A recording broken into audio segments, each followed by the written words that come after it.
আপনি কি কখনো ভেবে দেখেছেন সমুদ্রের এই দানবীয় প্রাণীটি পানির নিচে কিভাবে ঘুমায়?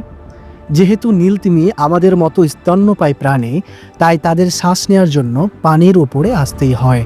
যদি তারা গভীর ঘুমে তলিয়ে যায়, তবে তাদের দম বন্ধ হয়ে মারা যাওয়ার ঝুঁকি থাকে। এই সমস্যার সমাধানে প্রকৃতি তাদের দিয়েছে এক অসাধারণ ক্ষমতা, যাকে বলা হয় ইউনিহেমিস্ফিয়ারিক স্লিপ। অর্থাৎ নীলতিমি যখন ঘুমায়, তখন তাদের মস্তিষ্কের অর্ধেক অংশ সজাগ থাকে আর বাকি অর্ধেক অংশ বিশ্রাম নেয়। মজার ব্যাপার হলো, ঘুমের সময় তারা তাদের একটি চোখ খোলা রাখে এবং খেয়াল রাখে কখন তাদের শ্বাস নেওয়ার জন্য পানির উপরে উঠতে হবে। তারা অনেকটা পানির ওপর স্থির হয়ে ভেসে থাকে বা ধীর গতিতে সাঁতার কেটে এই ঘুম পূর্ণ করে।